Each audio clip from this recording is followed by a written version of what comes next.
you're good to go.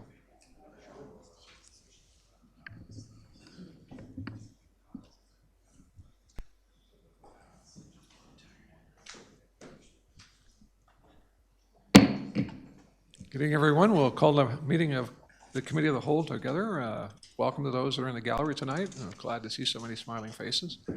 And for those at home, welcome. We'll begin the meeting as we normally do with the adoption of the agenda, and I would entertain a motion for the approval of the agenda. Councillor Flowers. To accept the agenda as presented. Thank you. All in favor? That's carried. Move on then to the approval of the previous minutes. I'll entertain a motion to approve the minutes of May 15th. I'll move that we adopt the minutes as presented. Thank you, Councillor McFadden. All in favor? That's carried. Thank you. Move on to, we have no delegations tonight, so we'll move on to the business. Rolling Trails Area Redevelopment Plan update.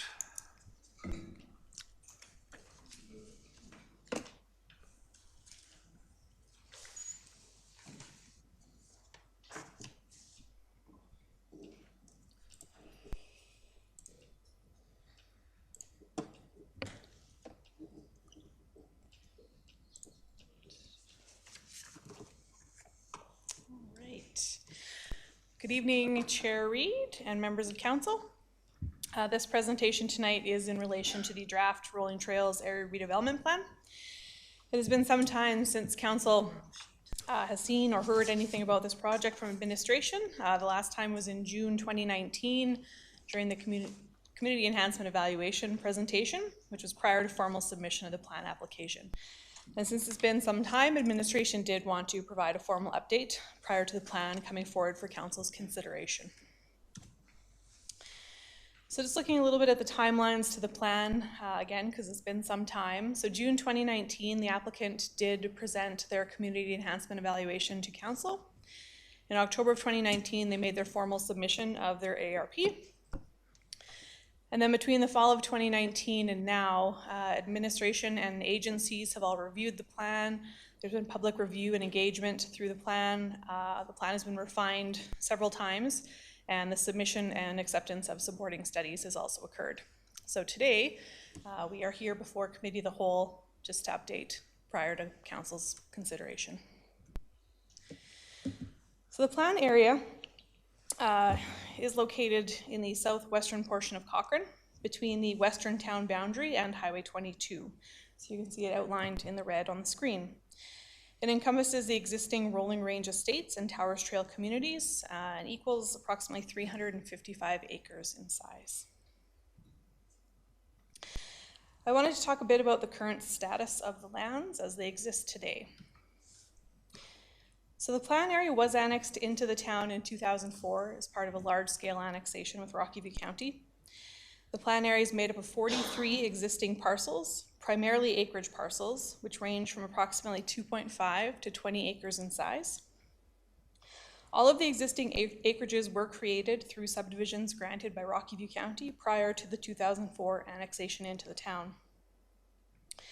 Within those 43 parcels, 2 of them are currently town-owned. So the one in the green in the northern portion was dedicated as environmental reserve due to slopes in the area. And then the other one on the western edge of the plan area was previously dedicated as municipal reserve during the subdivision of the Towers Trail portion of the plan area. I'm sure we're familiar with the area, but Towers Trail is the area here in the north. Rolling Range Estates, as it exists today, is the southern portion. There are also 2 utility lots within the plan area. So one is an Elta-Link electrical substation, located right here under number 16 on the western edge. And then the second one is a parcel in the north that was recently acquired by Nova Gas. And that is shown here as number 6 on the map. So this situation is a bit different than other situations the town has considered in recent years. Typically, administration will bring forward an area structure plan for larger scale greenfield development, typically in areas that are owned by a limited number of developers or landowners. In this case, there is a developer who has interests in a few of the parcels within the plan area, and acreage residents who maintain ownership of the remaining parcels. Area redevelopment plans, again, that's pretty new. We haven't brought one of these forward before council for a long time. So these are at the same statutory level as the area structure plan. However, they are intended for redevelopment as opposed to development of greenfield areas. Looking a bit at the existing natural features of the land. So the slide on the, well, actually, I'll get to that in a minute. So a higher level ecological inventory was completed for the plan, and that identified 54 water bodies on the land, 48 of those being wetlands, and the remaining being man-made ponds or dugouts. So the wetlands are all shown, or the water bodies in their entirety are shown in this darker blue color. Roughly 8% of the plan area consists of wetlands, and the water, the higher level reporting also identified 3 of those wetlands as being environmentally significant and recommended to be retained. So 2 of these are identified on the map on the right. The one is fairly central within the plan area. One is southeast of the plan area. It's actually primarily within the Highway 22 right-of-way. And then the third one is on the south, again, primarily located within Fireside. Just a portion of it comes up into the plan area. Oh, sorry. So it is proposed during the presentation or preparation of each neighborhood plan that complete biophysical impact assessments would be completed at that time. So those would be done to identify the existing features in the field and a bit more in a bit more detail. And that might change what is proposed to be retained. Completing such a detailed report at this stage was challenging, with 43 individual landowners, each needing to allow access onto their lands, and each of whom have differing levels of support for the plan. There's also a significant slope in the northeastern portion of the plan. So this is shown clearly in the green hatching on this map on the right. So part of this was already protected as environmental reserve, and additional lands would be added to that when development would occur in the north. The map on the left also identifies existing shrub and tree cover in the teal and green colors. As the lands have been considered as developed, the area is considered as disturbed grassland, and no native grassland or shrubland exists within the plan area.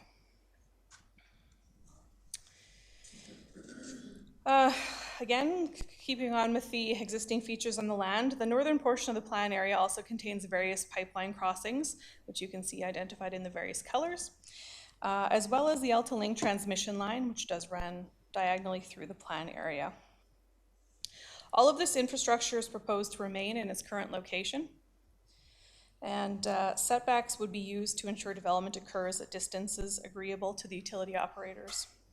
It's also proposed that these utility right-of-way areas will be used to support the open space connectivity throughout the plan area, which I will discuss a little bit later in the presentation.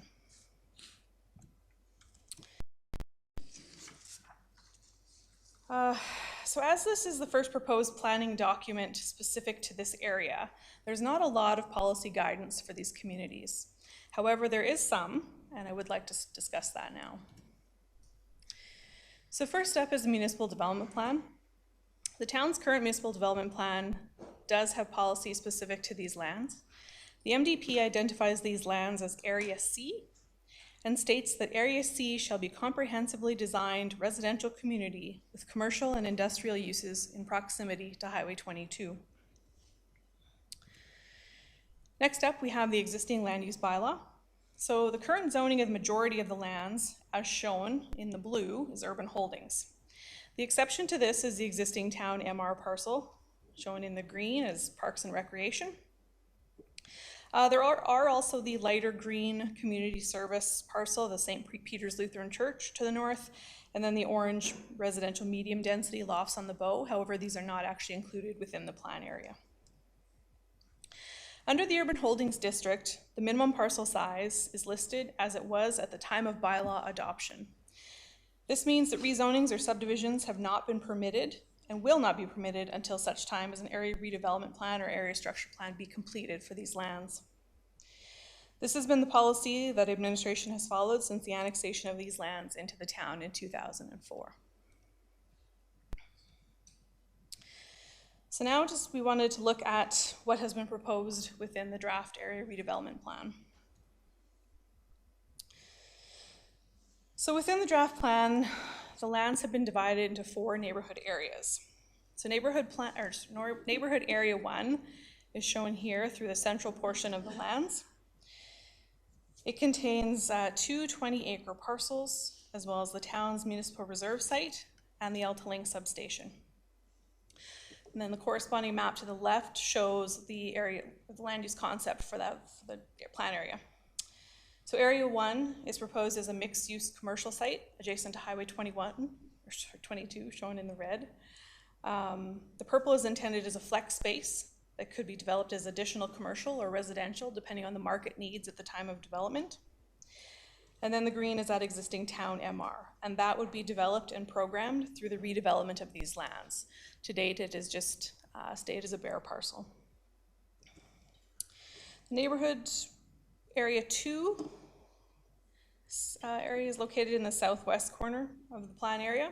It is proposed as a lower density or 8 units per acre or lower site, as shown in that light yellow color on the left. It also contains the larger wetland shown in the green. Neighborhood plan area 3 is in the southwest portion of the plan area and is proposed as higher density residential, that being 8 units per acre or above, and that's shown in the orange on the left. Neighborhood area 4 is the northern portion of the plan area. It is proposed as a mix of lower density residential shown in the yellow and higher density shown in the orange. And then overall, these neighborhood densities would combine to hit the overall proposed target of 8 units per acre. And at 8 units per acre, the proposed population of the plan area would equal out to approximately 6,800 people. Looking at the proposed open space, the proposal for open space includes the development of programming of the existing municipal reserve parcel, as I had said before. So this would be funded by developers as the development proceeds. Other areas are proposed to be left in their natural state through the dedication of environmental reserve around the wetland areas that are being retained, as well as a slope area in the north. Additional open space is proposed as connections along the pipeline and electrical transmission line right-of-ways. So through the development process, municipalities can request up to 10% of developable land to be dedicated as municipal reserve, which can be used for parks and schools. In the case of the Towers Trail community, the full 10% was previously dedicated when the subdivisions originally took place in the 1970s. So that is how this existing municipal reserve came to be, through the subdivision of these lands here. So as such, no further municipal reserve is owing on the Towers Trail portion of the plan area. In the case of Rolling Range Estates, during the subdivision and re-subdivision of many of the parcels under the jurisdiction of Rocky View County, the county did request that municipal reserve be provided as cash in lieu as a condition of those subdivisions. Therefore, municipal reserve only remains owing on 6 of the parcels, which are shown with those green asterisks. And when those would actually dedicate their MR, this would account to a maximum of approximately 5 additional acres of municipal reserve. However, any land dedicated as environmental reserve from this wetland would subtract from that overall number. And then any additional details of open space will be determined through a future neighborhood plan process. So looking at transportation and connectivity, the plan proposes to utilize the existing road infrastructure within and adjacent to the plan area with upgrades as required. The existing access to Rolling Range Drive is proposed to remain as an access location. However, it would be upgraded to a signalized future 4-legged intersection, which could potentially connect over into development to the east when that would occur. During the development of the ARP, Alberta Transportation did require the applicant to update the functional study for Highway 22 south of the Bow River. In order to support using the existing intersection with upgrades to service the development. The upgraded functional study was subsequently approved by Alberta Transportation. An additional spine road to the north, shown here, with connections to Towers Trail has also been included with the plan, in addition to a connection into Fireside to the south. The existing Rolling Range Estates, Rolling Range Drive, and Towers Trail would all be upgraded as necessary to support the development. Pedestrian connectivity also proposes to extend existing connections to adjacent lands. Pathway connections are proposed to extend from both the east and west sides of Fireside. So the connection on the east would come up the side of Highway 22 and then eventually connect into the east through to future development in those lands, and then eventually connect into the river pathway system to the east, or connect back through Rolling Range Drive to the west. And then the pathway connection from the west side on Towers Trail, or from Fireside, sorry, would come up Towers Trail and then connect also into the northern portion in George Fox Trail. So the applicant did work with Bike Cochrane to determine preferred pathway locations. And then additional connections would be made through the community along sidewalks, utility right-of-way, and potential additional pathway connections as determined through the neighborhood plan process. Turning now to servicing. So servicing is fairly straightforward. The water servicing is proposed to connect into existing water mains in adjacent lands to the south, east, and north. Sanitary servicing, again, is proposed to tie into those existing mains to the south, east, and north. And then a sanitary lift station may be required. You can see that location here. May be necessary once detailed design work is completed at the neighborhood plan stage. Looking at stormwater servicing, stormwater is proposed to be managed through 2 ultimate storm pond locations shown in the approximate locations of the blue asterisks. Due to the fragmented land ownership and development timings, interim storm ponds may be required until the areas with the final ponds develop. The interim ponds would be the responsibility of the developer to maintain and reclaim until the final ponds are available. And the applicants have provided the required level of detail on the servicing for the ARP stage of planning. Now turning to public and resident engagement. So the ARP has been the subject of much public and resident engagement since 2017. The applicant team has held approximately 40 individual and 7 group landowner meetings with the plan area landowners between 2017 and 2022. In October of 2018, town administration invited all landowners to a meeting just to help explain the ARP process from the town's perspective and what they could expect. The applicant team has also established a Rolling Trails website, provided ongoing email updates to residents, held 5 stakeholder engagement meetings, met with the adjacent residents in Fireside, used newspaper, Facebook, and road sign advertising, developed video presentations, as well as organized 2 public open houses during the planned development. So that engagement was all led by B&A Planning Group on behalf of the developer, and they are in attendance tonight. The draft ARP has also completed its required 30-day formal circulation period, and that went to plan area residents, adjacent residents, and the necessary referral agencies. There have been varied levels of support amongst the plan area landowners. Some area landowners are in support of the plan moving forward, while others are interested in seeing what happens and what this may mean for their lands, and then others are not in favor of the plan moving forward and would prefer to see the acreages remain as they are. A group of concerned landowners also formed the Towers Trail and Rolling Range Residents Owners Association, and they have provided comments on the ARP as well. While there are mixed levels of support for the ARP amongst plan area landowners, currently the town does not have any policy regarding the numbers of landowners that must be in support of a plan for it to move forward. Town administration did discuss with the applicant obtaining landowner support from all plan area landowners. However, that would be impossible given the number of parcels and the varying levels of support for this plan. So the plan has built-in policy that would allow for landowners who are not in a position to want to develop to continue residing on their acreages. It is proposed that should a landowner not want to develop and want to continue, not want to develop and also not participate in the development of a neighborhood plan, their lands could be shadow planned, showing how the lands could conceivably be developed by identifying the possible location of uses, streets, servicing, and open space. And then should that landowner later choose to develop their lands, the neighborhood plan would require it to be amended to define the plans for those lands. So the illustrations on the slide are from the ARP and show how an acreage parcel could develop over time, allowing the resident to remain living there until such time as full subdivision is sought by that landowner.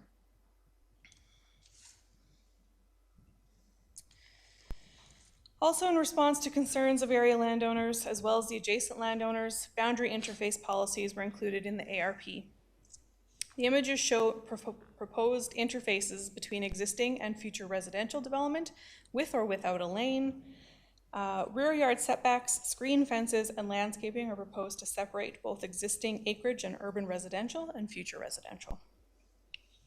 It is also proposed that adjacent to Fireside, neighborhood plans will establish interface policies related to height controls, potential green space, lane or enhanced landscaping buffers. Interface conditions between existing residential and future commercial are also addressed in the in the ARP. Setbacks, screen fencing, and landscaping are also proposed to separate those two uses as well. So looking at next steps, after tonight, depending on direction, questions, comments from council, there could be possible refinement of the ARP. We would then move into considering first reading of the area redevelopment plan bylaw, then advertisement and holding of the public hearing. Following the public hearing, we would go through the submission to the Calgary Metropolitan Region Board for their review and acceptance of the plan. We would then be back before council for your consideration of second and third reading, and then pending approval of the ARP, there would be future submissions of neighborhood plans for your consideration. So that wraps up my presentation, and I would now welcome any questions or comments that you may have. Begin with Councillor McFadden, or no? Sorry, Councillor Nagel. Thanks for the presentation. So when we're viewing lands where there's nothing built currently, council often understands that we have to give it some sort of designation because otherwise you'd be sterilizing the land, and there's implications for that. But in this instance, because there's already homes there, it's not quite the case. Like technically, council does not have to approve anything, right? Through the chair, that is correct. The land could remain as acreage development. Okay, perfect. I'm glad to hear that. So that gives us a good negotiating position, I think. So in these strategic planning sessions, question for the chair as well as administration, at what point do we enter into debate and express opinions on these plans, or is it strictly for questions this evening? Through the chair to Councillor Nagel, I would encourage you to ask questions, but I think that as you've seen from the audience and the interest in this community or in this development, there is going to be a future public hearing where you will get additional information. So I would encourage no one to take any position this evening and just get information. Okay, so then I have a question about the densities that have been proposed in this development. Something that this council and our administration has talked about a lot over the past 5 years, I believe, is this concept of a density gradient, where Cochrane would have higher density downtown and then lower density in the residential areas towards the outskirts of our community. Being that this is up against the edge of Cochrane's boundary and right in what I would call the rural-urban interface between Rocky View and Cochrane, how can council get this concept of a density gradient incorporated in this policy? More specifically, or not this policy, in this plan, more specifically, how can we have this development not be half high density, which is what I saw was currently proposed?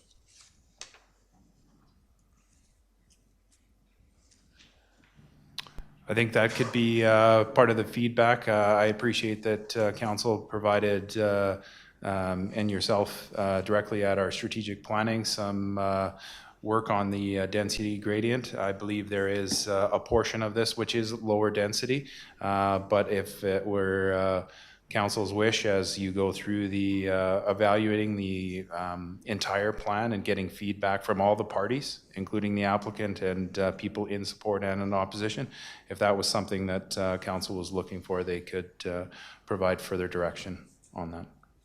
Okay, and then has there been any consideration yet to what traffic infrastructure this development would help pay for, potentially intersection upgrades over towards Highway 22 and over by Bow Meadows where the back road comes down and has that really awful right-hand turn? Would that be part of this? Has it been discussed yet? At this point, the main discussion has been on the Rolling Range intersection that Ms. Bannock outlined. So that would be the upgrade of the Highway 22 Rolling Range intersection. However, as we get into further levels of detail, including the neighborhood plan, the intersection down at Towers Trail and George Fox, I believe is the one that you're referring to, could be further evaluated as part of this as well. Okay, and then I'll pass over to my colleagues in just a moment, but without taking a specific position on the file, I would say that I think what we're seeing here tonight misses the mark on density. I think this should be thought of more as urban-rural interface with lower density housing as well. I think there needs to be greater consideration for traffic infrastructure and intersection upgrades that this development would be paying for. And I also was not convinced in the presentation so far that this plan gives appropriate consideration to the amount of environmental reserves and wetlands that should be protected in these areas. But that is the end of my comments. Is there anything left? Councilor McFadden. Yes, thank you. Ms. Paddock, thank you very much for your presentation. It's great to see you again. Very thorough presentation, but I also have a lot of high-end policy questions. It's a good thing this is a committee of the whole, so we're not debating it. So the first one for me, of course, is so with the large number of area structure plans and approved development currently happening in Cochrane, I think by my last count we had 11 or 12 developments underway. What is the benefit to the people of Cochrane to approve a new ASP in the next couple of years? So through the chair, there are a number of benefits to the plan. So probably the primary one being the intersection upgrades at 22 and Rolling Range Estates. We know that's, Rolling Range Drive. We know that's kind of been a bit of a dangerous intersection. The connectivity piece, pathway connections, kind of making their way through this community. It's not left out anymore.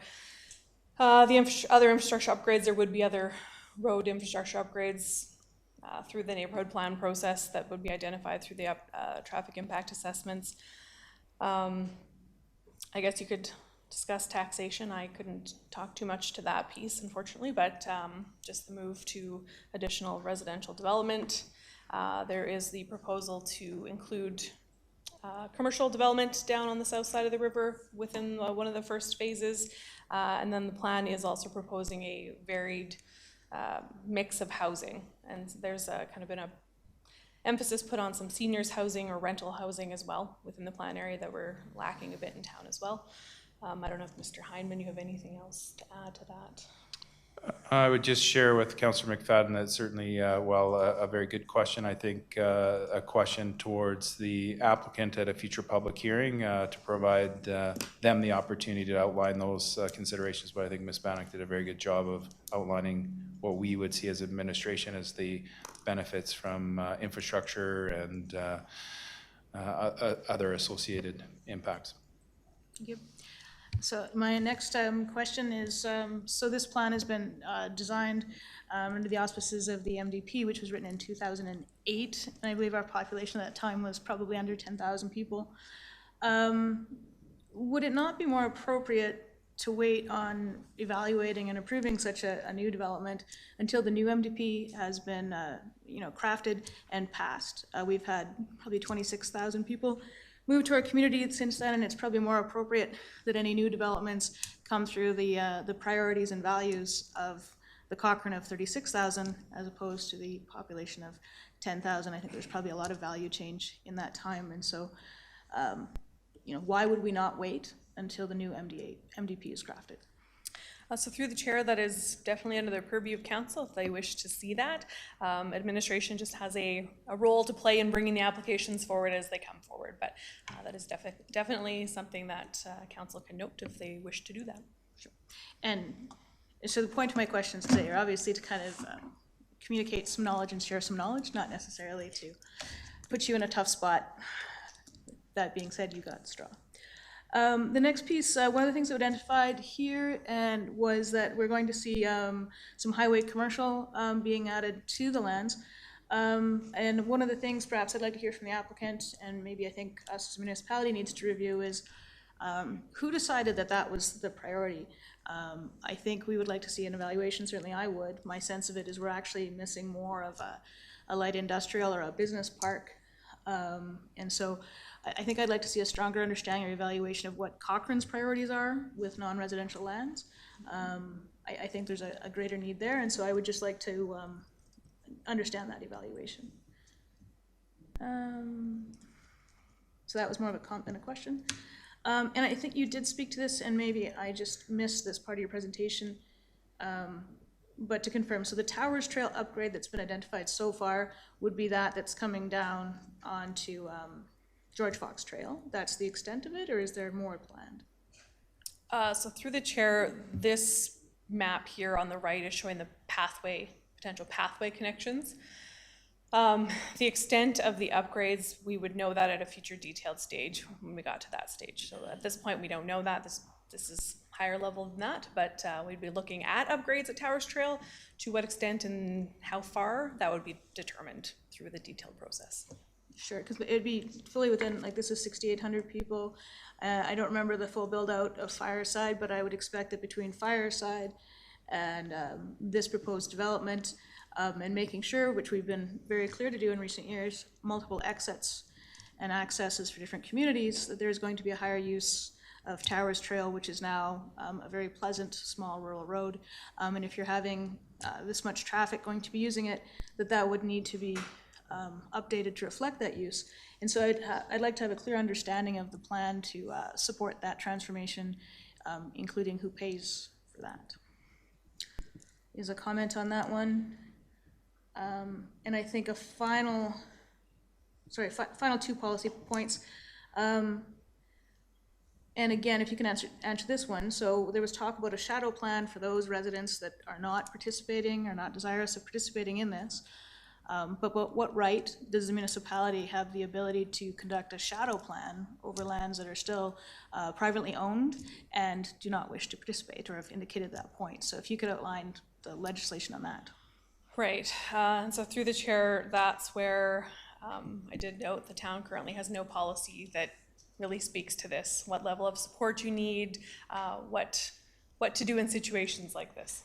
So we are, or the plan is proceeding under the idea of having this land shadow plan just to show that future connections could be possible. That's not tied to anything. It's not like when future development would be coming forward, full amendment to the neighborhood plan would have to happen at that point. So the shadow plan's there to show that what's being proposed could work, but it's not adopted in legislation, I would say. Okay, I think I have a little bit of clarity. And just kind of a final point, Councillor Nagel had highlighted that council's had ongoing conversations around the density gradient. We would like to encourage greater density in the core and less density on the outskirts of our community. And while I support that in principle, I think council does need to have a chance to come up with a policy that reflects that, because balancing that, I don't think this entire site should reflect that, is my current take on it as well. I really feel we are having like a pressing need for a diverse range of housing in our community. Affordable housing is a huge demand, and of course nationwide, the cost of housing and the need for rental housing and that diversity. And so any expectations of mine for that would be that this future developments help answer that need for housing diversity and affordability. And so, but I also feel council does need to have a conversation around how that density gradient could work. I support it in principle, but we need to land there a little bit more solidly, I think, before we're providing clear direction, and I certainly want to have the conversation. So those are my 7 high-level policy questions, not being part of the debate. Thank you, sir. Thank you. Mayor Janelle. Yeah, thank you. I'm going to likely repeat a lot of what has already been heard, but I'm going to pick up on what Councillor McFadden has just ended with, or almost ended with, was the shadow planning aspect. And I can understand from and I've met actually with some of the landowners in the area, and I understand how this process feels like someone else is determining the future of their private lands. And I think a couple of you touched on this already. And I think we need to tread carefully, obviously, here and find, and I think you've outlined well, Ms. Bannock, how administration has tried to find consensus or build consensus in the group. That's likely, ouch, oh, I hate this spot. There, I found some humor. I can make it lighter now. Excuse me. So shadow planning, how we move forward. So, and I'm not advocating for or against anything at this point as far as staying away from debate, but what happens in the case where somebody doesn't want anything to happen to their lands? You've outlined that already, that there's no one's forcing anyone to do anything with their private lands. No, so through the chair, it is fully up to that landowner to choose to participate through a neighborhood plan amendment process, a future land use amendment, and into subdivision process. That if they choose not to participate, they can remain on their acreage as is.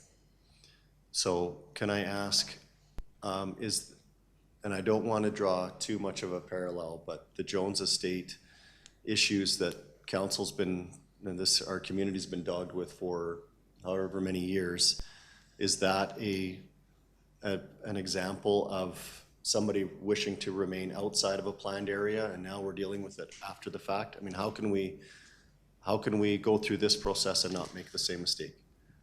If I can help answer that question, I think, Mr. Mayor, that's probably a good example.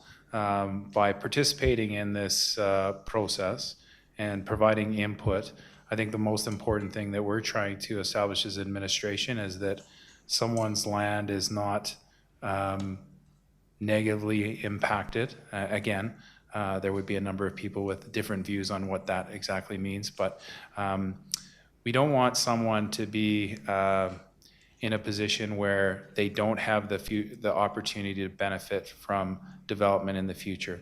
So people can not participate in this. At this point, it's a high-level document for the ARP. As you get into more detailed planning through the neighborhood plan, they have the opportunity to participate in that. But we've really encouraged both BNA as well as the developer to include some shadow planning to provide and help answer some of the questions that people would have, because there is an aspect that you've outlined here of private lands and how they're going to be impacted. But our real focus was that no one was negatively impacted, that basically they can't develop and be in a situation similar to the Jones Estate. Okay, thank you. Well, that's going to be something that I'll be thinking about when this comes forward. But that's a good segue into next steps, and I think you also did a very good job in your presentation in outlining that. So we'll have, subject to comments that are heard tonight, there could be a tweaking of this plan, and then a submission to administration, and then that would officially kick off the first reading and then public hearing. And that at that point, we hear from all of the residents, I mean, not just the affected landowners, but anyone in the community. That was a question mark at the end. Yes, to the chair, that is correct. We have been encouraging all residents for and against to speak at the public hearing. And just to note publicly, we will be submitting all of the letters that we've received over the last couple of years on this file as well, again, both in support and opposition, just redacting names, but they will all be in the council package as well, just so everybody knows that. So everyone will have their day to speak their mind and how it's going to affect their community or their private lands. Correct. Yeah. And Mayor Janai, I'd just like to thank you for bringing that up because, of course, there is a lot of interest with the number of people attending, and several people indicated they didn't have an opportunity to attend.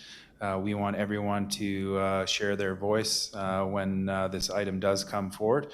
Again, going through and bringing it to committee of the whole was something administration evaluated because it had been so long since council had previously seen this. We felt it was important to take that step, provide some awareness to this. However, there is a complete planning process and public process that this file will go through where everyone will have an opportunity to address council. And I would encourage council to listen to all that input prior to taking any position. Yeah, no, I wanted to highlight it because it does feel different, and I appreciate administration bringing this forward in this manner. So we're daylighting it, we're having the conversation. People hopefully will be aware of what's coming next after this. So stepping away now from the process, which my comment there would be, again, I align with the administration trying to find consensus in the ownership group of an area redevelopment plan that suits a hyper majority, I'll call it maybe, of landowners. I'll just leave it there. On the area redevelopment plan itself, there's some aspects of it that I actually quite appreciate. Breaking into distinct neighborhoods, I thought was an interesting way of contemplating redevelopment without all at once, carte blanche. So that was an interesting take on that from my perspective. The things that I would like to see come back in the plan would be, and Councillor McFadden touched on it, and it's around raising the bar. And we've had these conversations as council about how is the development industry or how is a new development going to benefit Cochrane proper right now.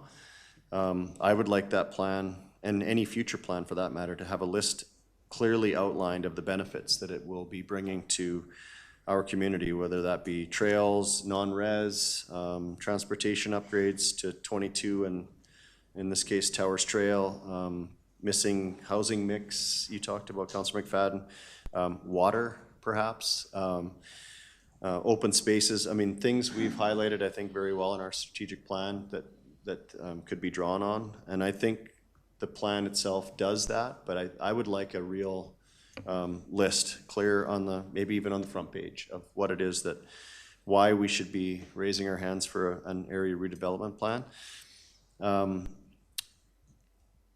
Trail connection to pathway system was another point I had. I think that was touched on already. Secondary access was another one. We've heard loud and clear from many people in the community about alternate accesses to new developments as they develop, not after. And I think that covers I guess the only flag I raise is that and I understand it's a policy that can't really be changed, and we're in this because of future decisions by Rocky View County. Not to place blame, but really that is how it happened. That municipal reserve contributions will be around 5 acres. I think we have conversations about dog parks and amenities to communities. I'm concerned about how we would deliver on that with only 5 acres to do that in. That's my comments for now. Mr. Chair, thank you. Great, thank you. Councillor Federico. Thank you for the presentation. I don't have a whole bunch of questions, but I think a lot of my comments circle around what everybody else has already said, including traffic and access concerns that the mayor just talked about. With the shadow planning, the connectivity issues, I mean, we've seen in some other areas where some landowners have held off in developing their particular parcel. What kind of challenges that brings to a community overall, and how we would be able to adapt around that if they decided to not be part of it. Before I think, for myself for approval, I'd want to know how many homes are still to be built in all the other areas within Cochrane. And I think Councillor McFadden's brought that up a couple different times to know what kind of inventory we still have coming. I look forward to a public engagement, and I hope that it would be, if there's not more than one, either set up like the Jones Estate was, where it was on its own evening, where we had a lot of time to be able to hear from residents, but ideally I'd like to have more than one so that we can make sure that everybody has an opportunity to attend. And really, I do agree with Councillor McFadden, either to hold off until the MDP is done, or whether or not we even wait until after the highway upgrades at 1A and 22 are done. I realize that that's not necessarily a direct impact of this area, but I think overall, I would agree that many people wonder, why would we need to add another development when we already have so many other areas that are still being built out, and obviously issues when it comes to transportation. And my only question was, is how close does this come up to Fireside? Are we talking, I know that you did say that there would be a buffer, maybe height controls, but are we bordering right on to Fireside? And what kind of impact that might have for those residents that already call it home? Yeah, so through the chair, this does abut directly onto the north boundary of Fireside. So that is where the applicant has met with the adjacent residents, at least on this side, to discuss boundary interfaces and what that looks like. They've discussed height restrictions, stuff like that, that would be implemented through the neighborhood plan. Okay, great. Councillor Wilson, you're up. Great, thank you, Mr. Chair. Thank you for the presentation, Candace. I had a few questions here. They're mostly high level, as this is a high level look at a proposed development. I was going to ask about the bottleneck development thing we hear about all the time, about single accesses into residential communities. It looks like if I was expressing opinions tonight, this would be an example of it done well, where I think I see 4 different accesses into this proposed community. Is that correct? If we include Fireside, the back road there, rolling, and then does it also connect to George Fox Trail for 4 connections? So through the chair, there is the existing connection at Rolling Range Drive and Highway 22. There would be a connection into Fireside to the south. There's existing access at Rolling Range Drive and Towers Trail, potential other one, Towers Trail to the north here, and then it would connect up to George Fox Trail in the north, off Towers Trail. And then there are these, the pathway connections as well proposed. That was my other general question on connectivity. What advice did Bike Cochrane provide us with pathway connections? Was it? So through the chair, that was the applicant that met with Bike Cochrane, and Bike Cochrane had suggested these locations for the pathways rather than running the whole way along Highway 22. They just thought it was a much nicer pathway location to run up Towers Trail and then cut back across. But the details of it, you would have to get from the applicant at the public hearing process or public hearing meeting, because I was not part of those meetings. Thank you. If I was expressing opinions, those all look pretty good, which I'm not. I have an environmental reserves question for you. This one I legitimately have no idea. There's a big slope area at the top, the north part of the map there. I know that takes up a significant part of the MR that we're going to see here. Is that standard in residential communities where significant slope space takes up that much MR, and obviously that's not going to be super useful space if it's that kind of a slope? So through the chair, sorry, and that was my fault. I was a little unclear on that. So environmental reserve does not take away from municipal reserve. Like, we get 10% municipal reserve based off the developable land. So when you take ER away, that takes away the developable land, so that takes away the MR that you get, the 10%, but it doesn't come out of the 10% allocation of municipal reserve, if that makes better sense. Thank you. I was going to ask you about the concerned residents group that has provided comments. What were the comments? Perhaps ask if B&A could provide generalized feedback, but I think I just heard that that'll be addressed better at the public hearing. We won't hear from that tonight, okay? And so my final one is kind of a real big, broad question, maybe to throw to the bench over there, about a general financial analysis of this area. When we're talking about out-of-the-way new residential developments, like say Riversong when it was originally proposed, or Fireside, there's certain servicing costs that come with that, fairly dramatic ones with the landscape of Cochrane. Seeing as we're doing more of an infill between our existing development right now, what sort of servicing cost savings are we realizing with this potential development? Councillor Wilson, I appreciate we had that discussion at strategic planning. Is something that Cochrane would like to proceed with. We don't have that information available at this point for this development. However, that is something that you've brought to our attention that we could certainly discuss with the applicant and go from there.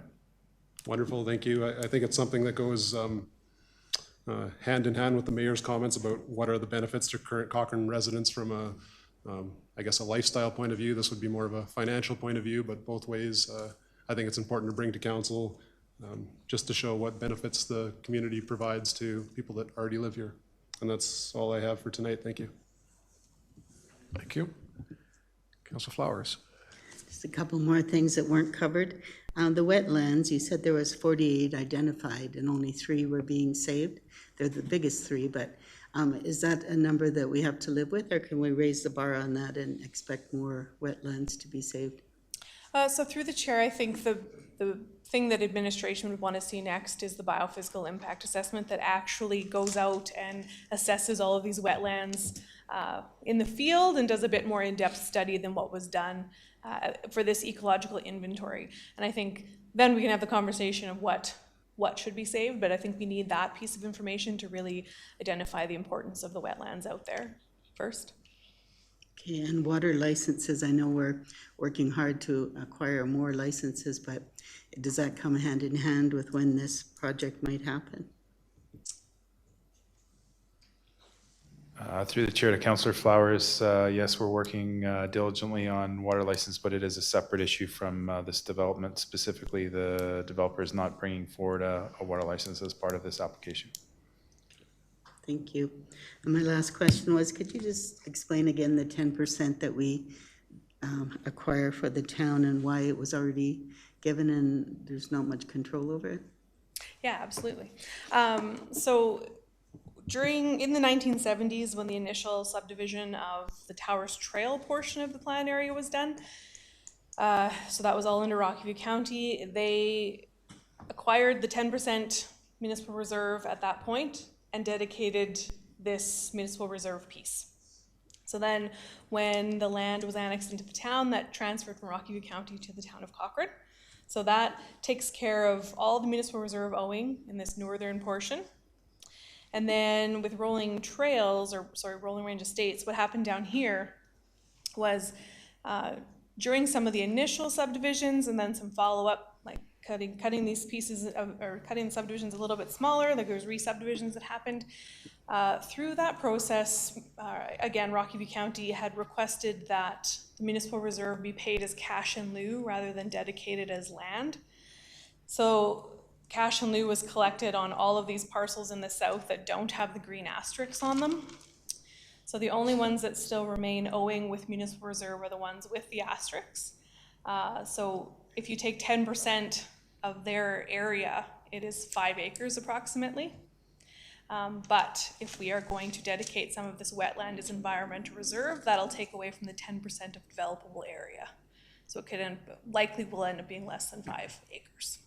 I see. Thank you. Thank you. So is there anywhere that would be good for a dog park if we needed a dog park? That is something we could look at through the neighborhood plan process. But do also remember, like, there is this existing municipal reserve here that is currently undeveloped, unprogrammed. So this does exist to be used for something as well.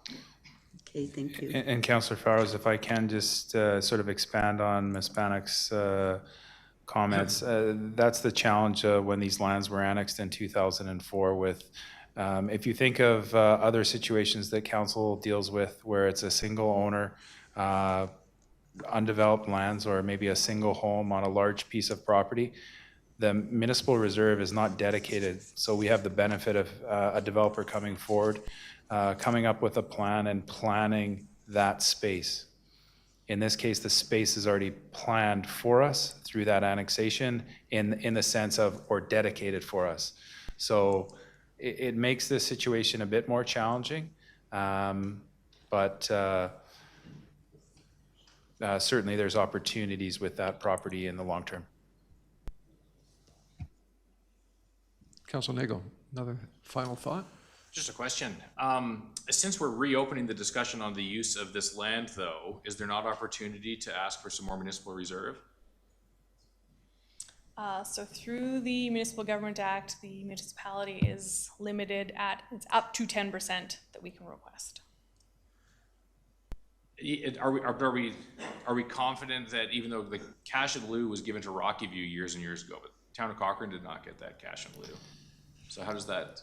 Having worked with the county for a number of years, I do have background in this. The cash in lieu goes to the local rec board. So when this was in Rocky View County, the rec board drew on those funds for different rec programming within Rocky View at that time.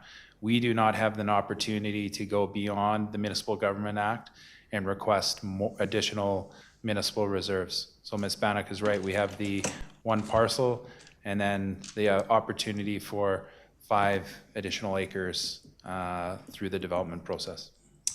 Yeah, it's just my thinking is that whoever is attempting to develop this property is looking to change the current arrangement on what's on this land now. And I think that there's going to be an opportunity to say, well, if you want to change what's currently approved, then perhaps there needs to be more given to the municipality. Unfortunately, under the current legislation, that's not possible, Councillor Nagel. So, yes, I don't know what more I can say than that. But is council not in a position to say that if we're going to approve something here, it needs to be something that the residents of Cochrane as well as council feel is a very good proposal? I think the evaluation should be taken on the whole development rather than specific elements. You will have this opportunity through the public process to question the applicant and the developer. And undoubtedly you will receive input from the adjacent residents as well. So I would encourage you to take all of that input into making your final decision. I'm just saying, based on the Municipal Government Act, there isn't an opportunity to get additional lands beyond what Ms. Bannock shared today. Okay. Jeff Janag. Mayor. Thank you. Additional question. And you addressed this, I think, right at the beginning. You talked about administration wanting, so a landowner came forward with a plan for their specific lands, and you said you would like the whole area planned prior to any approval of any specific land. Is that correct? Or did I hear that wrong? So Maybe I'll rephrase my question. Let's take a random piece of land in the area under scrutiny tonight. What if an individual landowner came forward with a proposal for something different, a development? How would we proceed? So sorry, like under today's rules, nothing's been approved? Yes. Yeah, so sorry, now I understand what you're asking. So under the current land use bylaw, we cannot change the zoning or allow a subdivision to occur until such time as higher level planning is done for the property. So that is written into the land use bylaw. The minimum parcel size is as it was at the time of land use bylaw adoption. The previous land use bylaw also said that, which was adopted in 2004. So right from when we annexed this in 2004, subdivisions have not been permitted within this plan area or within the urban holdings district until such time as higher level planning is done.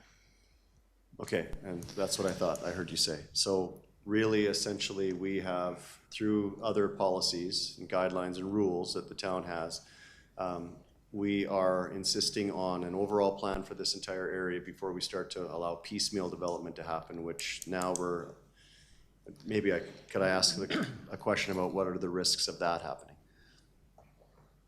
I know that's a big question, but. Yeah, so through the chair, it does get a bit tricky, especially out in this area, because we are still private servicing as well. We are still private wells, private septic systems, so that could be a challenge for sure. Mayor Janang, our desire is have, with all our areas, is to have them comprehensively planned and serviced. So that's a challenge. I think one of the points that you bring up, which is very good for everyone to understand, is these lands are essentially the same as they were in 2004 when they were annexed into our jurisdiction. The only difference would be people have built homes, they've applied for building permits, done what's permitted under the existing zoning. Beyond that, there has not been subdivision, redevelopment that is proposed today. And why do we ask for comprehensive plans? I'm really... to have the best outcomes for our community, and that there's efficiencies in terms of servicing, whether it's garbage collection, distribution of our servicing to these communities, snow removal, all Road the above. networks. Yeah, exactly. Okay, so essentially, every single landowner in this plan is, I don't want to use the word sterilized, but held until there's a overarching plan that covers, a comprehensive plan that covers their lands. That is correct, and the intent would be for this ARP to be that overarching plan, which then subsequent development would come in and do a neighborhood plan in a specific area, and then develop. This is infill development, likely the most challenging development. I use the example for Councillor Flowers of large pieces of property, single ownership, coming up with a comprehensive plan. That's much easier than this for a number of reasons. Okay, I think I got my point across. Thank you. Well, what an evening. I'm going to try to quickly summarize it from at least my perspective, and I have nothing to add other than what my colleagues have done, but council clearly could decide to do nothing. I think the diversity gradient is an issue, or at least a point of discussion, obviously wetlands. You know, clearly the town, we want to know what the town priorities are as it relates to the development of this property, in particular the highway commercial development, if it actually is something that we need or want. Concerns around the shadow planning, obviously an aspect, and I think that's where Mayor Janung was going, and particularly what lessons have we learned from the Jones estate. To those in the gallery tonight and those that may be watching online, clearly there is an important public process in relation to receiving feedback from all area residents, and actually all residents of our community. And that really is important to this council in terms of having an open dialogue in terms of their concerns and opinions. And while the phased approach and the secondary accesses of interest, clearly this council has gone on record as saying that it wishes to raise the bar in terms of development. And clearly a list of those benefits to our community would be critical for the going forward on this application. And to Morgan's point, maybe there's some way of being able, if we are unable to acquire additional or require additional municipal reserve, maybe there's some way that the developer, in terms of being able to raise the bar, would come to the table on that. And then the timing of the MBP and its relationship to these concerns, I think, are important. And then finally, Councillor Wilson's always bringing it home with a cost analysis in terms of the benefits of this development for our community. I think would be my summary of what Candace, what the council has gone on record as saying. I really wanted to thank you, Candace, on behalf of council for taking us through the history of this, which I understand is complicated and convoluted, but I think you've done an excellent job in terms of summarizing it and putting it all before council in a way that is both meaningful and informative. So on behalf of council, thank you. Thank you. All right, council, we are going to move on then to Mitford. Sorry, do you need a break?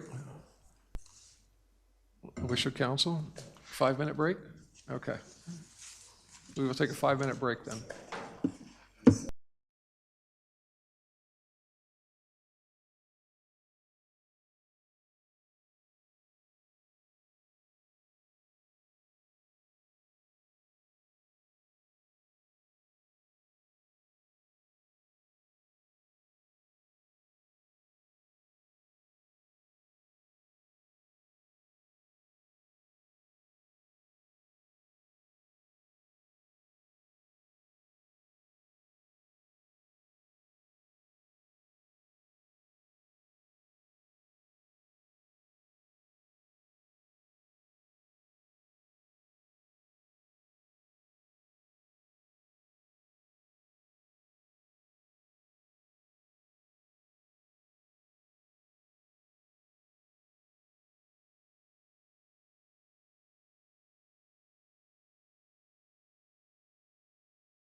I'll pull Patrick Wilson there.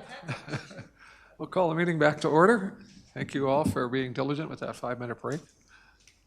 I think it actually turned into 7 minutes, but okay, we would like to welcome Stacy Lowe, Executive Director of Protective and Community Services, to the podium, who will be presenting us with an update on the Mitford capital projects.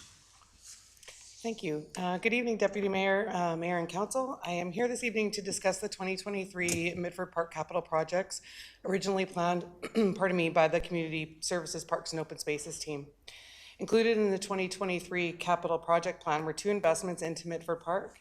This area is used for multiple community events, resident enjoyment, and outdoor sports and recreation. The first to be discussed is the Mitford Lighting Project. With the increase in interest in both minor ball and slow pitch in our community, there are consistent challenges with scheduling and availability of suitable diamonds, dependent on the skill level and age of users. In 2022, with the addition of the Director of Community Services, discussions were held with user groups to determine what an interim solution could be to accommodate the increase in demand, absent an immediate increase in available diamonds. It was believed at that time by administration that a possible measure would be the addition of lights to the Mitford diamonds to extend scheduling hours. A high-level capital budget was prepared, recognizing limited information, but with the intent to address some of the needs of user groups until such time as additional diamond facilities are constructed. Through the RFP process, additional information regarding lighting quality, installation challenges, and as well as utility impacts were identified, resulting in submissions coming in significantly over budget, with the lowest more than $140,000 above what was included in the capital project plan. As noted, through this process, it was determined that if installed as envisioned, utility challenges on the site would complicate any additional site servicing that may be contemplated in the future. With the recent confirmation from the Greystone development that 2 ball diamonds will be constructed in the first phase of their development, the evaluation of cost and risk versus gains of this project have resulted in administration's recommendation that this project not proceed. The total amount originally included for this project in the 2023 capital budget was $150,000, which was to be drawn from operating reserves. The second project is the Mitford irrigation replacement. This project has been identified for multiple years, although not brought forward formally into a capital project plan. With the reinvigoration of community services in 2022 and the system reaching full failure, it was included in the proposed 2023 budget for completion. The irrigation system was installed approximately 34 years ago and is in need of replacement due to the high amount of use, continued increasing investment of operating dollars to keep the system somewhat operational, and significant decline in both turf and shale surfaces in the area, which at times leads to unsafe conditions for users. We have since learned that one industry that has seen significant worldwide inflationary increase is irrigation supplies and materials. Our limited internal capacity at the time of budget creation meant we were not aware of these industry changes, nor the earlier noted site constraints, resulting in proposal submissions being $48,000 over the approved capital budget. Due to the complexity of the site with underground utility and high-pressure gas lines, and the requirement to remain compliant with proximity agreements and legislated utility setbacks, combined with ground conditions, the recommendation by the potential successful proponent is recommending an open trench installation. Administration is therefore recommending reallocation of $60,000 to this project from operating reserves originally proposed to be put forward toward the Mitford Lighting Project, bringing the project from $150,000 to $210,000. Council will note that this is $12,000 more than the proposed submission came in over budget, as I noted, which was $48,000. However, that will ensure any additional site reclamation as resulting from the open trenching or unforeseen factors can be addressed within that amended budget. Reallocating these funds would leave $90,000 of the original lighting project in operating reserves, would not impact taxes or operational budgets, and will ensure this much needed investment can still occur this year with a proposed schedule for implementation this September. It is important to note, we expect that with the depth we are currently building in our organization, and in this context, specifically within community services and our capital projects team, there will be a greater ability to analyze these projects and improving cost estimates ahead of budget inclusion in future budget processes. Additionally, in addition to the Director of Community Services, who started in February of last year, the manager of parks who started in September of last year, we have recently added a capital projects resource with the manager of capital design and delivery. Therefore, administration is looking for council's feedback on this capital budget amendment, and if generally supportive, we will bring forward a report forward for formal consideration at a future council meeting. If council is not supportive of this amendment, neither project will proceed in 2023. All funds will remain within the operating reserves, and a capital project for the required irrigation will be brought forward again in the 2024 capital budget to be considered in the overall project plan for 2024. It will be brought forward again in 2024, as I indicated, given that this is the last year that we anticipate we are going to be able to keep the existing system operating at any level. So with that, I am looking for administration is looking for council's feedback on the capital budget amendment, and if generally supportive, will bring forward a report to your next council meeting. Okay, thank you. Councillor Wilson, you're up. Oh, wow.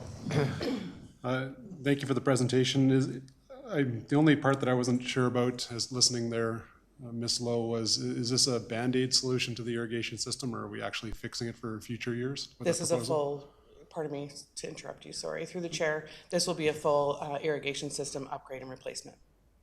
Excellent, okay. That's what I was hoping to hear, and therefore, unless some other information is brought from around the table, I think we're taking the appropriate action. Thank you for the recommendation. Thank you. Councillor Flowers? It makes sense to me. Let's fix it before it breaks down totally. If we know that it has to be fixed, there's no use putting it off. Okay, we're on a roll. Sweet, that's the flavor, okay. I'll attempt. I agree.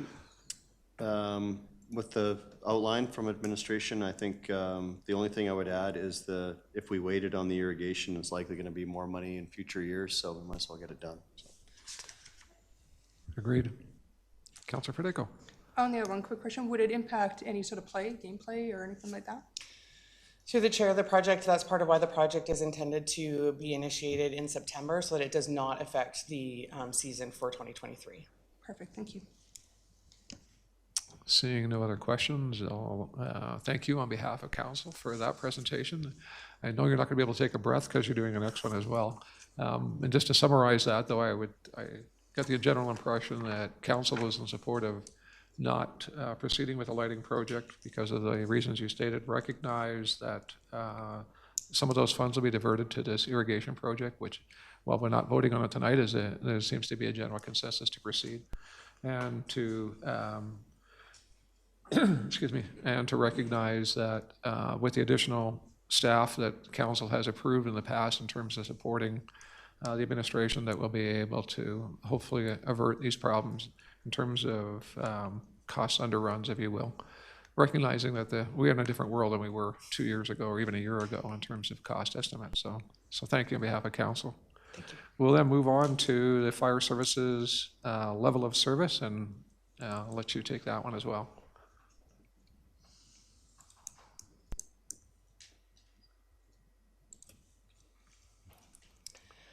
Okay, so good evening again.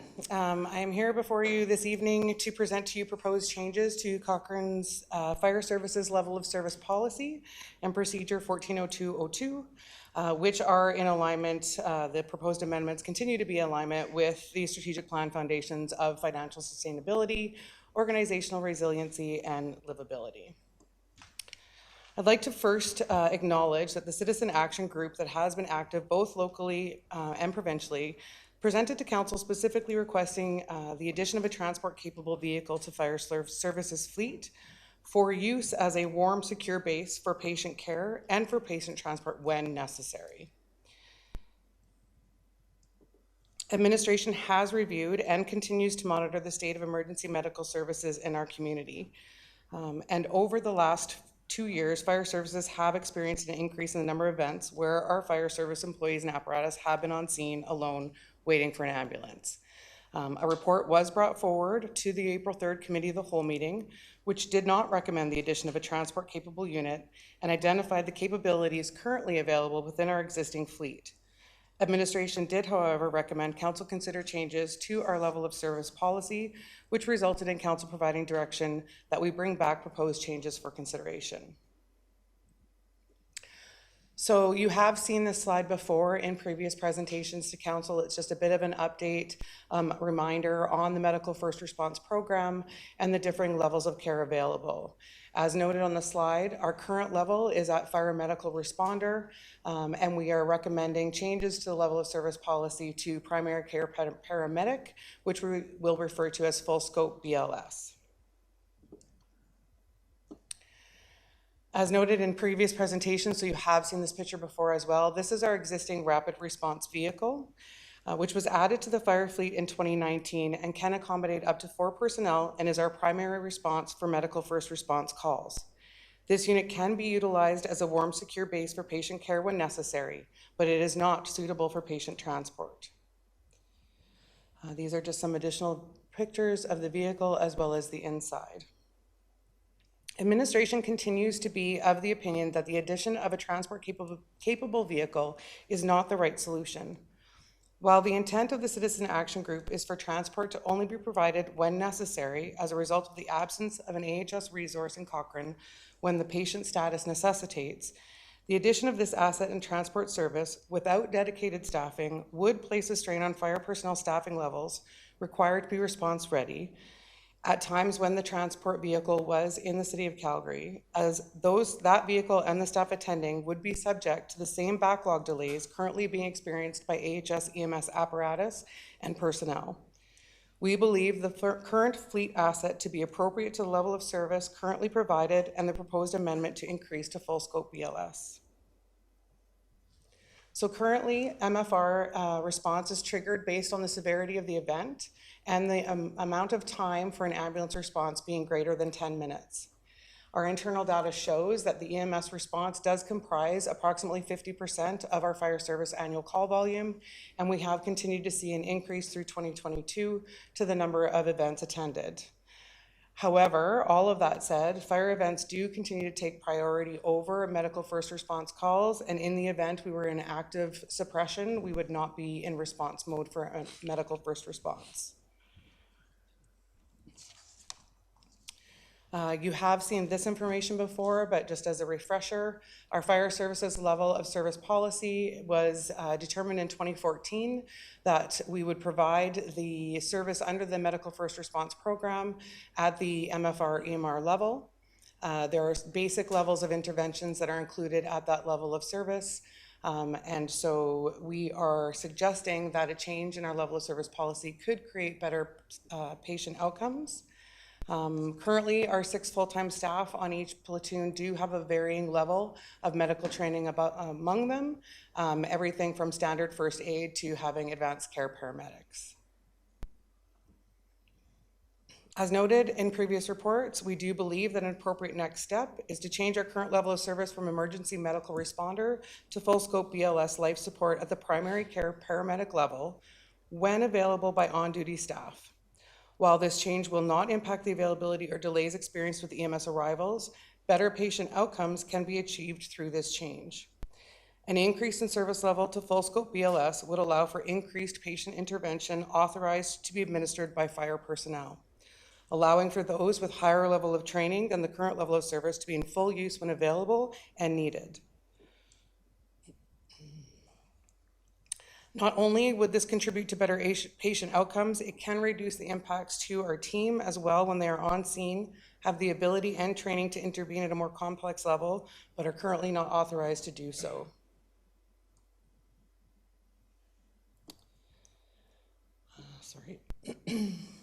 Full scope BLS is believed to be achievable the majority of the time, but is not guaranteed 100% of the time for response, meaning it is not our intention to incur overtime or callback costs as a result of this change. Hence the proposed wording within the level of service hence the proposed wording within the proposed policy amendment that the level of service to response no greater than full scope BLS when available. The proposed service level increase can be achieved without additional staffing or increases to operating costs given the level of training achieved within our current staffing resources. There will be a need for training refreshers and required reorientation processes, which are achievable within the current approved 2023 operating budget.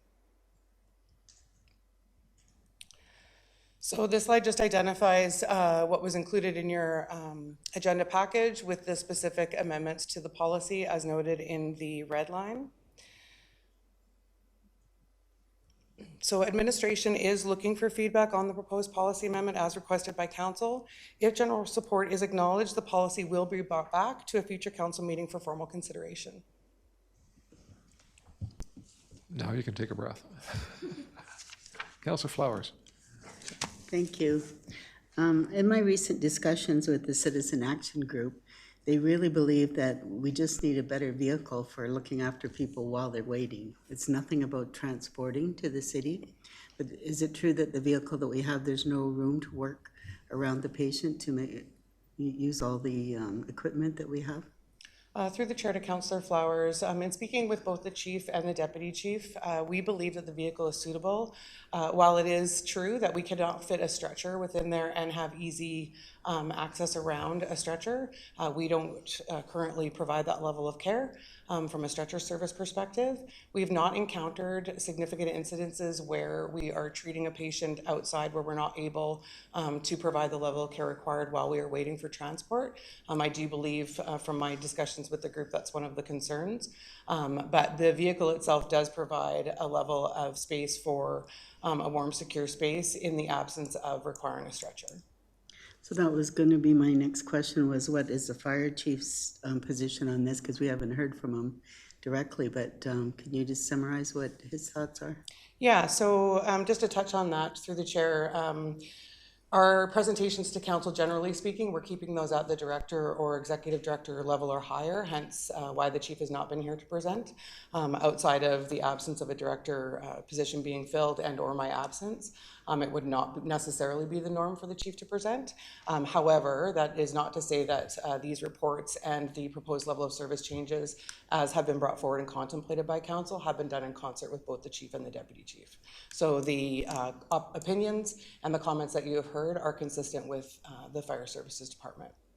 Okay, I just think that we should look at a used vehicle, not a brand new one possibly, but because the mileage won't be important. If Calgary probably gets rid of them quite regularly, they get new ones, but if it's not for transporting and just for looking after people where they are, it would be nice to have room around for that whole list of things that you said that they can help people with. I think it's really important to, if that's the only place that we can make a difference, that we still look at that. Through the chair to Councillor Flowers, it's certainly our fleet is something that we consistently evaluate. One of the things that we are trying to move away from is response-specific units, because that does increase the cost of our fire fleet, which is already an extensively expensive fleet to maintain and manage. I certainly appreciate the recommendation that perhaps it could be a used vehicle. With the 600 calls that this vehicle on average is responding to a year, it would not be administration's recommendation to replace with a used vehicle given the maintenance and upkeep that would be required.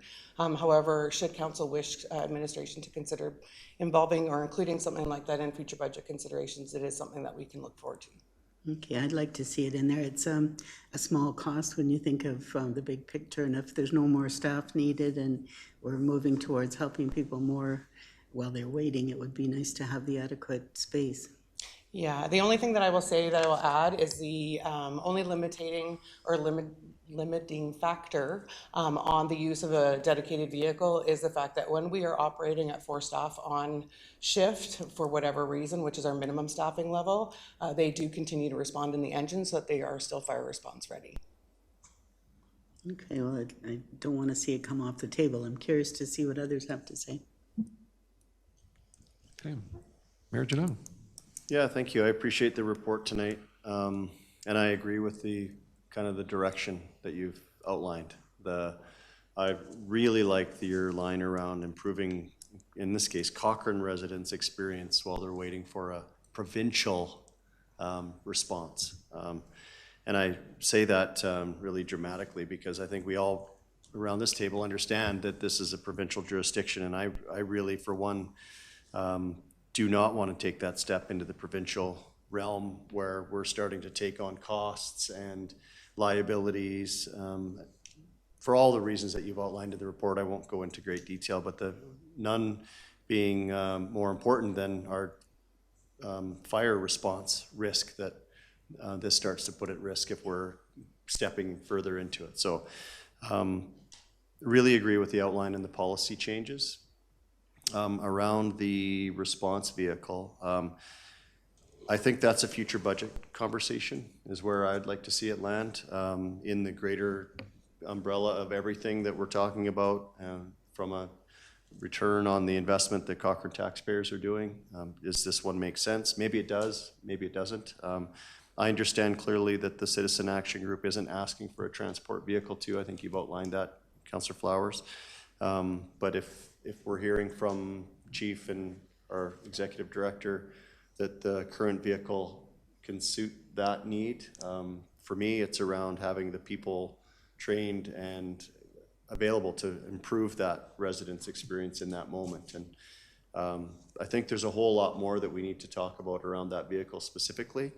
And I would rather have that as part of a budget conversation. And we can talk and break it down and all of the reasonings for and against it. But I like the direction in which you're going tonight. Thank you, Chair. If I could just provide a comment, I know there wasn't a question there, but with respect to the future consideration of a vehicle, I would say that both the chief and myself feel very strongly that it be considered in the broader fleet asset requirements that we will be facing in the next coming years. So that would be my recommendation, which is why the response to Councillor Flowers is that that not be a one-off consideration given anticipated requirements with the growth of our community. If I may, Mr. Chair, I really appreciate that you stepping into that comment. That's exactly what I mean. Like there's more going on here than what we're even aware around this table. That's your job to be aware of. But when we have that conversation specific to a fleet vehicle, that we hear all of that at the same time. So thank you for the context.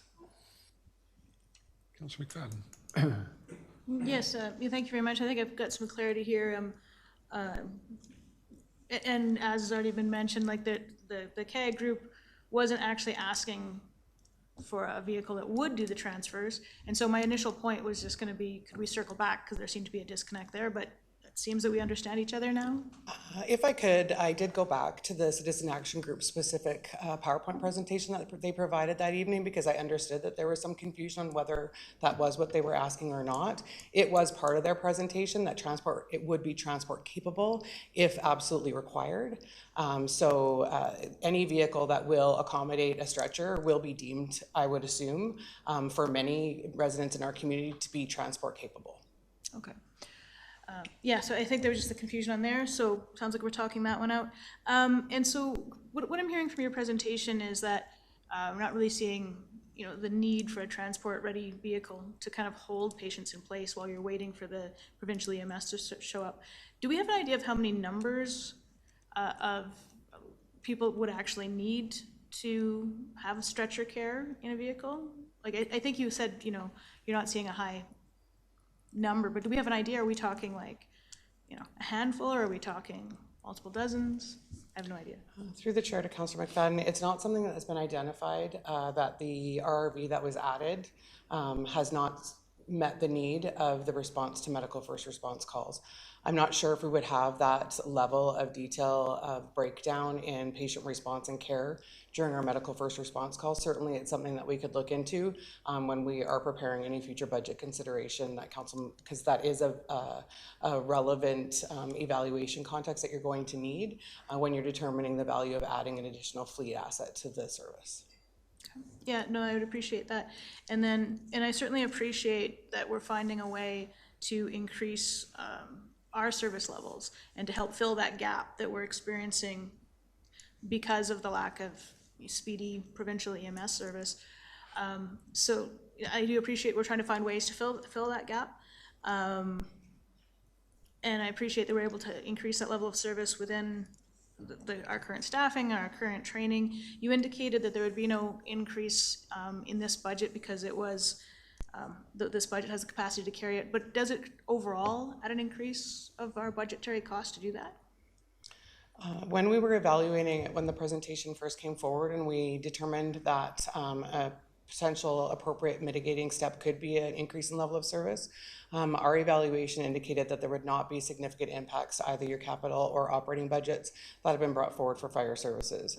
While incrementally there may over time be the need to replace equipment, we are currently seeing that the provincial government and AHS are supporting those types of assets, at least with some of the turnover that we go through. But we do not expect that this would increase the operating or capital budgets that you would be seeing brought forward as a result of this level of service change. Okay. Yeah, no, it's great to see that we're going to be able to fill that gap with existing resources. So thank you very much for your report. Thank you. Marnie, you're up.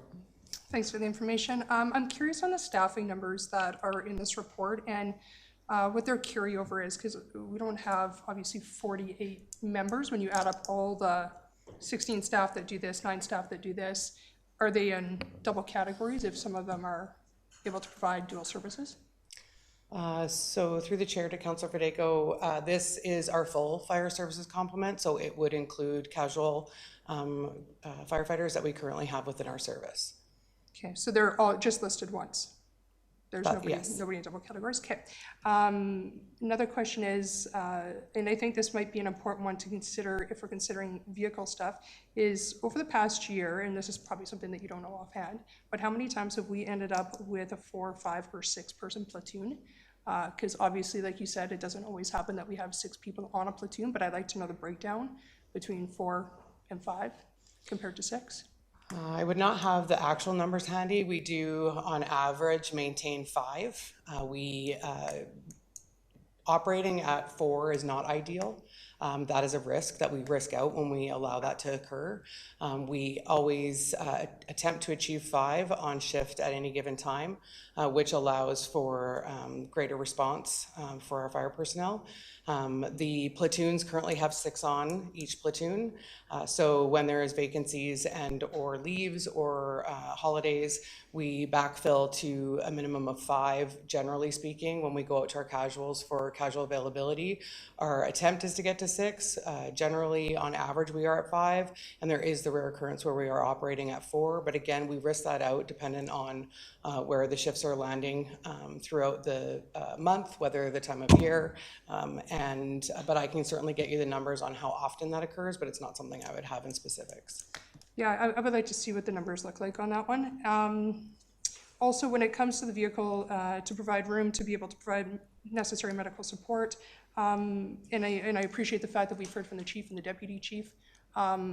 It would be very interesting to see what the members themselves are saying for what they're providing at that point, because the chief and deputy chief are obviously sometimes not on scene at that point. So I'd like to have more of an idea of what the actual members would say if we were able to provide them some extra room, because I do understand the point that, yeah, this is not necessarily looking to transport people, but just being able to provide shelter in, you know, different environmental situations or some privacy or whatever that is. I would really like to know their thoughts on that. If I could provide some insight into that comment, actually. When we do go out for acquisition of a fleet asset, there is a subcommittee that's established within the membership to provide feedback and actually be part of the overall requirements that they deem the vehicle that's going to be needed, because they are the end users. Additionally, we have an expression of interest that's been awarded to one of our captains to evaluate the overall medical first response program as it transitions and our level of service transitions. So we are very aware that it's not necessarily the chief or the deputy chief that are responding in these vehicles. They do attend calls periodically, but certainly it is our intent to make sure that whatever we're adding to our fleet is done in a way that's appropriate for the people that are using it, as well as the community that's going to benefit from that asset. Okay, and another point would be, would this add any extra stress onto our fire services members, obviously going up a scope and care? So generally speaking, in the discussions that the chief and deputy chief have been having with the members, they would welcome this change of level of service, as has been indicated previously. With having fire services members that are responding to calls that have the higher level of training, but they are essentially handcuffed when they respond to a call by only being able to provide that MFR level, that really entry level. They are put in a position where they have the skill, but they aren't able to intervene. This will actually allow them to intervene at the level at which they are trained and within the passion of which they want to be able to provide that service. So we believe that this is, and through the review of the medical first response program and the discussions that captain has been having with the members, it is our sincere understanding that our members are supportive of this change. Okay, and my only last question would be, if we were to say sell off Rapid and go into kind of what Councillor Flowers was suggesting, you know, purchasing something else, obviously there would be a difference of selling off a fleet vehicle to purchasing a new one. I would like to see what both of those numbers could possibly look like, just for consideration. Certainly in any future budget consideration and or if there's a standalone consideration, as I said, we would bring that report forward comprehensively. As I indicated, we no longer require apparatus where possible for single use, so the RRV does serve other purposes other than just the MFR calls. In addition to the medical first response calls, it's also equipped with the ability to tow the boat that we currently own, so it's not singular purposed, but that can certainly be part of the evaluation of what it could achieve on resale and what impacts that would have to the overall fleet needs and whether or not any additional or alternative fleet asset that would be added instead could serve those purposes as well. Yeah, I'd really like to see what that looks like. And obviously, you're right, we don't want to have a vehicle that just has one purpose, right? So, I mean, if it was a fact of selling off that vehicle to moving into something that did provide, you know, more room and the ability for them to provide medical services in a more enclosed space, but still provide the other benefits that Rapid does, that's what I'd really like to see. And I'd like to see it as a standalone probably item rather than waiting to have a bigger, broader fleet conversation, because we realize that that's going to be probably a few years out or a couple years out. Or is it coming forward this budget? Through the chair to Councillor Federico, we are going to require a significant investment, at least as identified right now, for fire assets, not the least of which will be a second aerial and or ladder truck with the addition of growth in our community and the number of multi-story buildings that we are seeing, as well as likely a second engine in addition to the one that you approved in the last budget that is currently being built on the line. So those requests will be projected within the long-term capital project plan, but we can certainly, if the request of council is to bring something forward sooner, we will build something that provides you all of that information ahead of time. Okay, I'll wait to see what my other colleagues have to say. And before we get to Councillor Wilson, Councillor Federico, you mentioned the comments of the staff. Are you hearing feedback from some of the firefighters about the need for this? No, not necessarily, but I do worry about maybe some of the stress that is in the department, that some of the things that I have heard, and especially when it comes to the numbers of people being on shift and compared to probably leaves and things that I've heard. So, sorry, you said you're hearing that? Yeah. Yeah. Okay, thank you for clarification. Yeah, if I could comment just on that last bit through the chair. We certainly are aware that there are strain on our staff. Many of our staff work in dual roles as well. We do have a comprehensive peer support program, but I think from a staffing component and what we're seeing and level of service in the community as far as response calls and number of calls that we're seeing, any staffing consideration or what the current level of staffing is per platoon is something that is being contemplated within the fire services plan, which you will be seeing brought forward in the near future. So you can expect some of those comments to be incorporated into there. Great, thank you. Councillor Wilson. Thank you. Thank you, Mr. Chair. I just had some questions about congruency with Calgary. We said that if we go with our current recommendation, which is to move to, I lost it here, the BLS, all members with the BLS training, is that congruent with Calgary? Does Calgary currently have BLS amongst all their fire crew? Yeah, through the chair to Councillor Wilson, this would be consistent with the level of service that's provided by districts surrounding us, not just City of Calgary. And for clarity, it would not be all members. So it would be, we would provide that level of care when the staffing on shift provides that ability to give that level of care. Thank you for the clarity. And I thought it was pretty dramatic when you said 600 well, I guess there was two stats that were pretty amazing to me. 600 calls responded to by our current unit. Was that what I heard? Yes. That's correct. And then also that 50% of our calls, of fire calls, are currently to EMS response. I heard that correct too. Is that the 600 calls, or is there more beyond that? I just wonder how much we use the current vehicle was my main question with it. I would probably have to look back and get that data if council is wishing to see the breakdown. But the average response for the RRV is 600 per year. Whether or not those are specifically to MFR calls or if it's overall response. But my understanding is those were the medical first response call responses when we broke down the data. Additionally, I don't know if that, what I would have to do is look at the number of times that we were responding to medical first response calls when we have 4 on shift and the number of times that our lead engine is responding. Because there's an impact that's there good as enough. well. I don't mean to get too much into the operational weeds. I was just curious about that. And then also, I think I know the answer. Calgary doesn't currently do patient transport with their fire services. Is that correct, or have they weighed into this? There are, in the province, there are a couple of communities that are currently providing transport through a pilot program. It's my understanding Calgary does not. There are a couple of fire services certainly in recent history that have found themselves in a position of not finding it acceptable to wait for EMS unit to arrive. So they have made the determination under guidance of their AHS director to provide transport within their engines and fire response vehicles, as I understand, not in a dedicated transport unit. It's safe to say we'd be unique in the region if we were to provide transport through fire services. It sounded like those examples were Alberta-wide when we were last talking about this, not Calgary region. It depends on what you determine. I think there are some relatively close. I think it's Stony Plain. I always get Spruce Grove and Stony Plain confused in my mind. But there are some, certainly within southern Alberta, that are providing through a pilot project. However, as indicated earlier, whether or not we would be providing transport service or not, my understanding is the request now is just simply for the ability to accommodate a stretcher or that type of mobility within the vehicle. So if we were to provide that level, we would have to compare fleet assets throughout. But I think it would still be something that would be unique to our service, which isn't necessarily incorrect given where we are in the growth in our community, just something that we would want to consider within the greater context of our fleet assets and what they're used for. Right. Like you, when we had our original CAG Citizens Group presentation, I wasn't completely clear if it was patient transport we were after or just on-site either.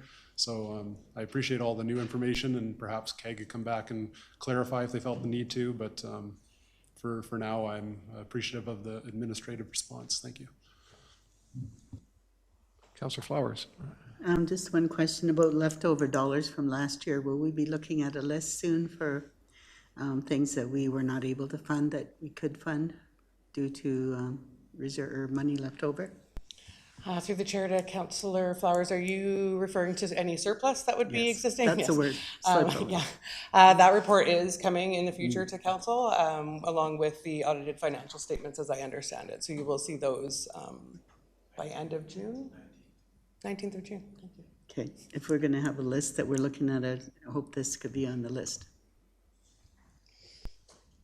Yeah, just in summarizing, thank you for the clarity in terms of this. I think the positives are that we got a response. A positive response is that we would increase in level of training and service to our staff, therefore our community, and that doesn't affect the current operational or capital budget or for the immediate future. I also appreciate the fact that, if we had numbers of times that this type of vehicle was proposed by the Citizens Action Group would be required, so that we have a context to put it in. And lastly, to your point, and I thought that you did a brilliant presentation in terms of answering council's questions, and that is, what is the overall budgetary context for the fire department overall?